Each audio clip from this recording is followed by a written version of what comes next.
अस्सलामु अलैकुम नाज़रीन।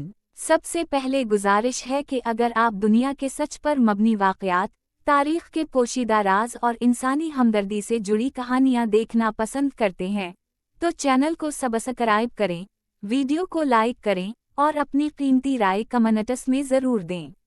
नाज़रीन, आज हम बात करेंगे एक ऐसे आलमी वाक़ये की जिसने पूरी दुनिया की तवज्जो अपनी तरफ खींच ली है। ये है ग्लोबल सुमुद फ्लोटिला का मिशन, जो फ़लस्तीनी अवाम तक इमदाद पहुंचाने के लिए रवाना हुआ था। ये काफ़िला दुनिया के मुख्तलिफ मुल्कों से ताल्लुक़ रखने वाले रज़ाकारों पर मुश्तमिल था।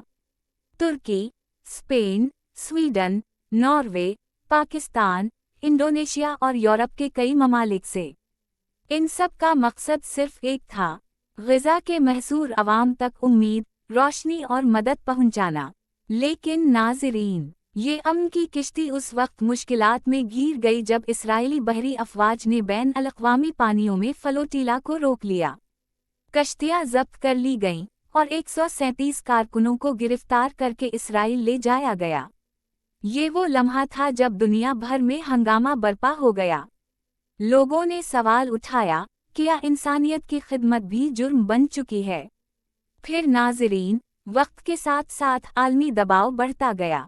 अक़वाम मुत्तहिदा, इंसानी हुकूक़ की तंजीमें और कई हुकूमतें इस वाक़ये पर आवाज़ उठाने लगें। बिलाखिर इसराइली हुक्काम ने 137 कारकुनों में से बेशतर को रहा कर दिया। ज़राए के मुताबिक तुर्की, स्पेन, नॉर्वे और स्वीडन के शहरी अब अपने अपने मुल्क वापस जा चुके हैं और बाकी कारकुनों की रिहाई का अमल भी जारी है। कुछ रिहाई पाने वाले अफराद ने मीडिया से बात करते हुए बताया कि इन्हें इस्राएली हिरासत में सख्त हालात का सामना करना पड़ा। न खाने पीने की मुनासिब सहूलत, न आराम और तफ्तीश के दौरान सख्त रवैया। लेकिन इस्राएली हुक्काम ने उन तमाम इल्ज़ामात को बुनियाद से रद्द करते हुए कहा कि सब कुछ कानूनी दायरे में रहा।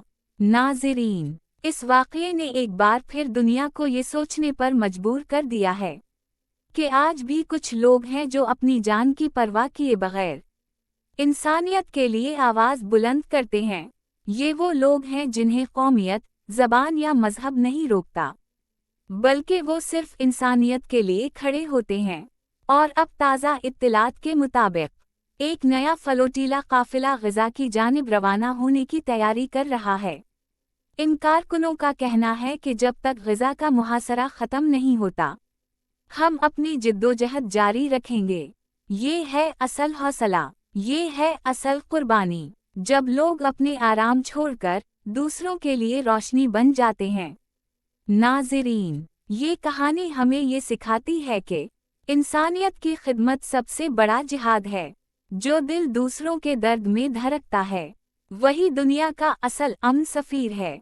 अगर आप भी दुनिया की सच पर मबनी खबरें, सबक आमोज़ वाक़यात और हकीकत पर मबनी कहानियाँ देखना पसंद करते हैं तो वीडियो को लाइक करें, चैनल को सब्सक्राइब करें और अपनी राय कमेंट्स में ज़रूर दें। और अगर आपके पास भी कोई ऐसी हकीकी या सबक आमोज़ कहानी है तो वो हमें ज़रूर भेजें ताकि हम उसे खूबसूरत अंदाज में सुनाएं और दुनिया तक पहुँचाएं।